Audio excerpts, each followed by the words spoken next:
po jako akawuwo.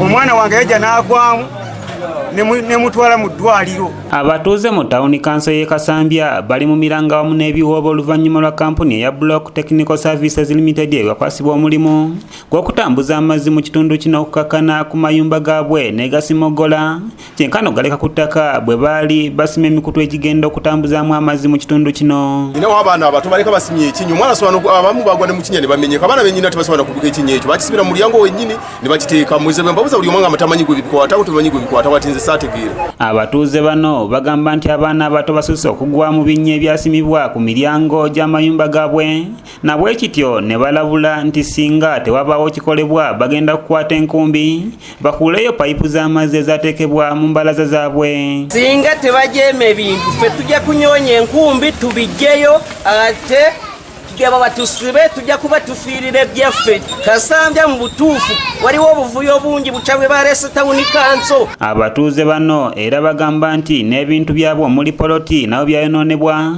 nga mu kaseera kano tebakyayina kintu kye basobola kukoleramu. Simulayo payipu zaabwe nze bateere kungulu bajjemu enkulaakulana yaabwe omwange bagende bagiteekeko ewalala nze sijja jjaagala enkulaakulana etwala ebyange ontunulye bwenfaanana. Mu ngeri y'emu balumiriza n'abamu ku bakulembeze baabwe okukozesa ekifuba bwe bali nga basima emikutu gy'amazzi gano. Nasanga ab'amazzi basimye ennyumba yange ku lubalaza walumenye ne basimawo n'ekinnya ne bagaana n'odisiika. Obulumi bwe nnina amazzi bajja ne basima ebinnya kati bamaze tutegeezaako badde okusomesebwa. Abatuuze bano bagamba nti mu kaseera kano bali mu nnaku etagambika olw'ebintu byabwe byayonoonebwa kyokka ne batasasula wadde omuno gw'ennusu. Obulumi butuluma butasasulwa nga basimye amazzi mu balaza lwaffe.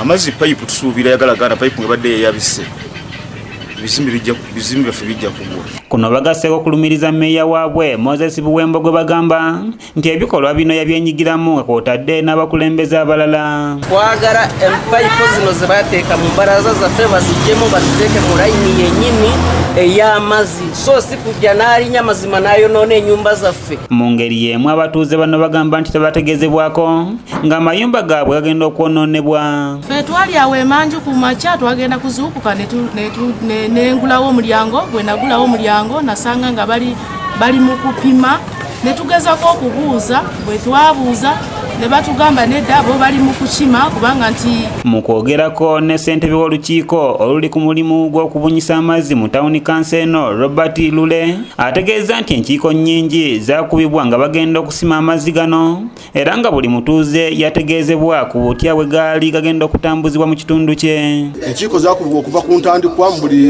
bakulembeze okuva kwa Kyemanebeero Subano Situka kansalaazi ne tugenda ku buli kyalo ku buli woodi. Ku nsonga y'okuddaabiriza amayumba g'abatuuze Lula tutegeezezza nti kino bakukikola bunnambiro singa enteekateeka zonna zinaaba ziwedde. Project consultant wa project eno bwe yajja n'amugamba asooka ayimiriza omulimu gw'okuzzaawo embalaza olw'ensonga nti balina okukola pressure testing amazzi nga gamaze okutuuka buli kitundu byonna gye gateekeddwa okugenda. Ono mu ngeri y'emu agambye nti ensonga zandibanga zirimu ebyobufuzi na bwe kityo bannakasanda basaanye okuzeegendereza. Naye ensonga eno mu budde buno erimu ebyobufuzi era abantu ebbanga lyonna lizimaze nga weeziri babadde bakkakkamu ne waliwo omuntu agenda awubisa abantu nga bwamawulira amakyamu. Mmeeya wa tawuni kanso eno Moses Buwembo ategeeza nti naye yagenda okufuuka mmeeya yasanga pulojekiti y'okusima amazzi mu kitundu kino yayisibwa dda wabula n'ategeeza nga abatuuze b'omu kitundu kino bwe baafuna okusomesebwa nga n'endagaano ze yasanga mu yafeesi alina okuzituukiriza ng'omukulembeze. N'okusinziira ku ndagaano ng'omukulembeze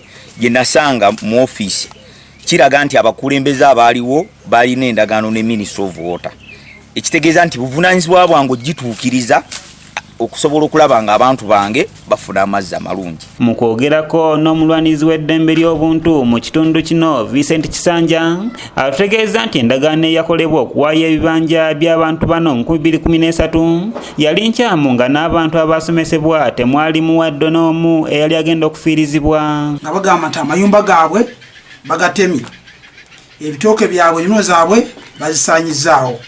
Bwenagezaho okubuuza abakulembeze banani bagamba no bo baali bakusanyawo buli kimu kubanga memorandum of understanding eyokuwaayo ebibanja by'abana abantu yasayiningwa 2013. Richard Tumusime yakusakidde eggulire lino okulwa ABS Television. Twabasaba olukala lw'abantu abasayininga memorandum eyo nga mu bantu abayonoonebwa ebintu byabwe tewali muntu n'atya n'omu.